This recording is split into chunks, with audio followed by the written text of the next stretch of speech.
माणूस पाहिला नाही. इथं वावरतात ती पाशवी वृत्तीची जनावर. मुत्सद्दीपणाच्या नावाखाली एकमेकांना गाडण्याची कारस्थानं इथं रचली जातात. इथं हेर आणि दलाल हातात हात घालून प्रशासक म्हणून वावरतात. हे राज्य कसे आहे जिथे विध्वंसक स्फोट घडतात आणि रक्ताचे पाठ वाहतात.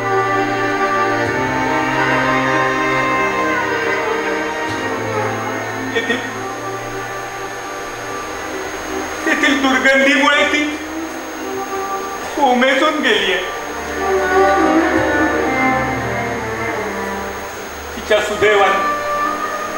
तिच्या सुदैवाने जर तिला मरण आलं तर ते तिचा सख्खा मित्र म्हणून या राजप्रासाद नामक नरकातून तिला मुक्त करण्यासाठी.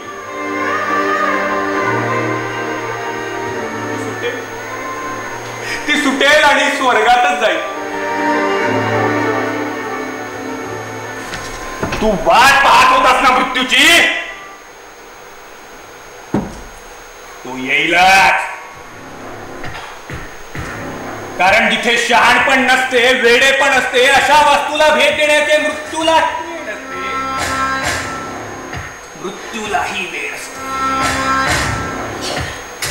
आणि राजप्रासाद ही अशीच वास्तू असते. महाराज, आपल्या भावना आपण इतक्या मनमोकळेपणाने व्यक्त करणे हे राजशिष्टाचाराला सोडून होते. एका सोंगाऱ्याच्या तोंडी राजशिष्टाचार या शब्दाचा पावित्र्य भंग कुठल्याही कायद्याच्या राज्यात सहन केला जाणार नाही.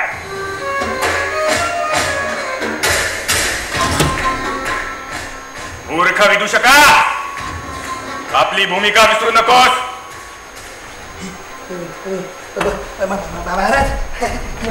महाराज, तुझी नाटक, हात चलाकी, जादू आणि खेळ चांगलाच ओळखून आहे मी. कुठल्याही रूपात आलास, कितीही उच्च व्याकरण शुद्ध भाषा बोललास तरी तुझे मूळ स्वरूप मी ओळखतो. चारित्र्य हनन करणे हा तुझा हातखंडा प्रयोग. कुजबुज ही मोहीम.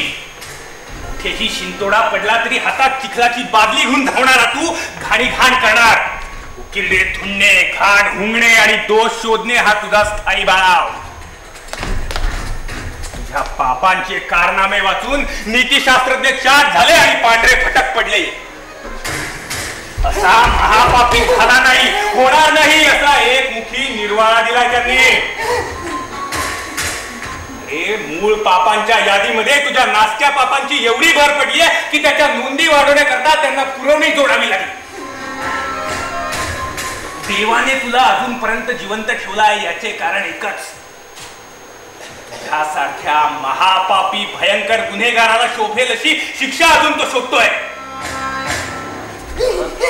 कशाही प्रकारे मारला तरी पापक्षालन होत नाही. म्हणून देवाने सर्वोच्च पदावरील क्रूर कर्मी चांडाळांना तुला कशा प्रकारे मारायचा याचा विचार करायला सांगितलाय. तो अहवाल आला की तुझा निकाल. महाराज, महाराज, महाराजांनी असे कठोर हृदयी होऊ नये. शूद्रातिशूद्र चाकराकडनं काही चुकले असल्यास दया करावी. आम्ही तळाचे अडाणी उच्चवर्णीयांच्या सुखदुःखाची कल्पना आम्हाला कशी असते. काही चुकले का महाराज? आपण रागावला, दुखावला आहात का? उच्च शिक्षणाच्या, उच्च संस्काराच्या अभावामुळे आमच्या हातून काही वेळे वाकडे झाले का महाराज? राजाधिराजांच्या, राणी सरकारांविषयीच्या कोमल आणि प्रीतिभावनांचा आम्ही अनादर तर नाही ना केला. राणी सरकार जात असताना आम्ही नाचायला नको होते काय? आणि म्हणूनच आपण क्रोधित झाला आहात का महाराज?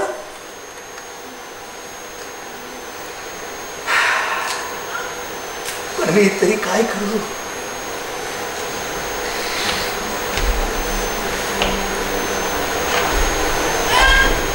मी तरी काय करू? खूप छळलंय तिने मला, खूप त्रास दिलाय,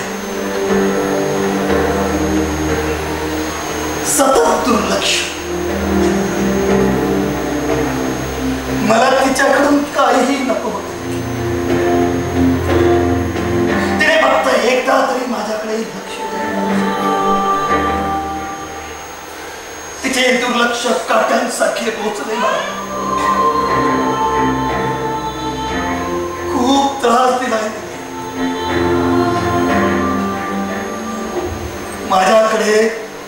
माझ्याकडे सतत दुर्लक्ष, तिरस्कार, कटाक्ष, अवहेलना, मानहानी आणि आपल्यासाठी महाराज, आपल्यासाठी त्याच सुंदर डोळ्यातून कामांध वादळ बसवीची लालसा ओसंडून वाहते.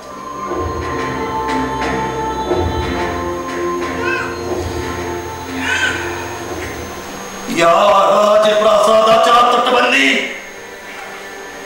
प्रचंड भिंती, पोलादी दरवाजे, कड्या, कोंडे आणि अडसर दूर करून तू तिच्या हृदयाला स्पर्श केला होतास.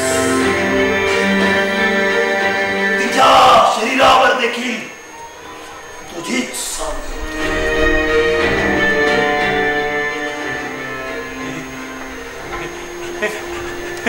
सिंहासन फार उंच आहे, सवय नाही मला. मला खाली येऊ द्या, मला मळमळतंय. कितीतरी प्रसंग कोरलेत माझ्या मनपटलावर. अगदी ठळक एक धुंद संत पावसाळी ओली संध्याकाळ.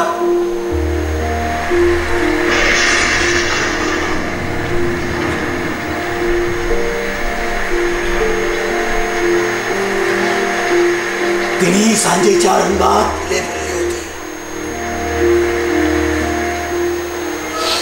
ओल्या मातीच्या वासात दरवळत होती.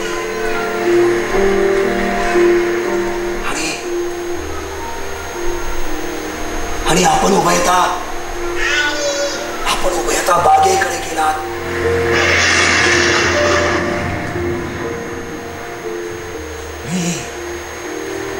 मी म्हणजे आपला प्रिय सोंगाड्या आपल्या भासावर आणि बागावर होतो.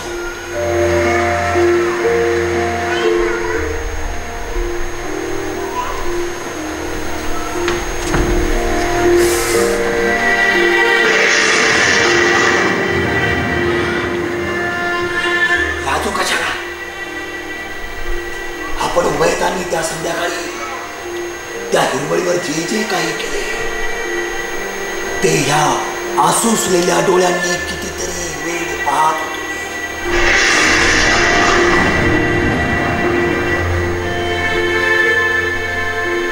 मी सर्व काही डोळे भिन्न पडले. मी म्हणजे आपला प्रिय समकडी त्या क्षणांचा साक्षीदार होता.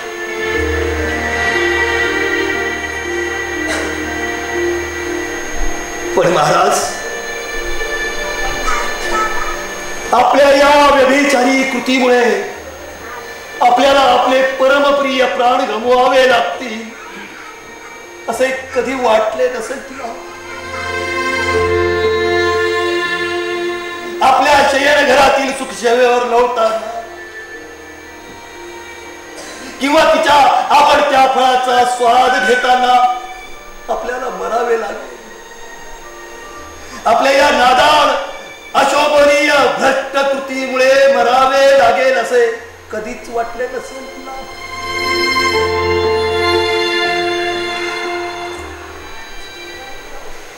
कथेचे सार आणि तात्पर्य इतकेच की त्याच्या प्रेमासाठी तिने स्वतःचा बळी दिला.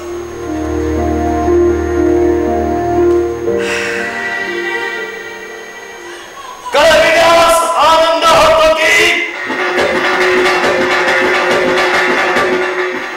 या थोर राज्याच्या थोर परंपरेप्रमाणे राणी सरकार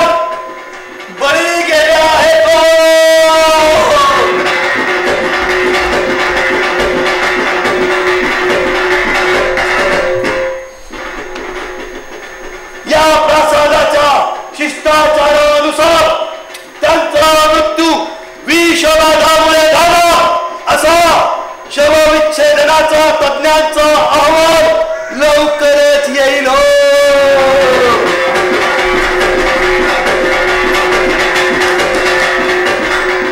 आणि महाराज, तो अहवाल तंतोतंत खराच आहे. तिला विषबाधा झाली असेल.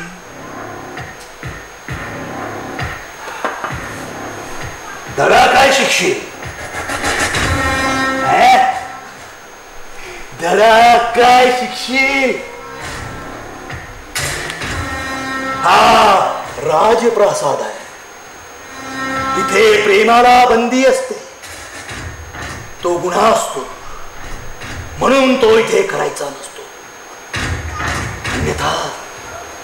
अन्यथा मृत्यू हाच शेवट असतो.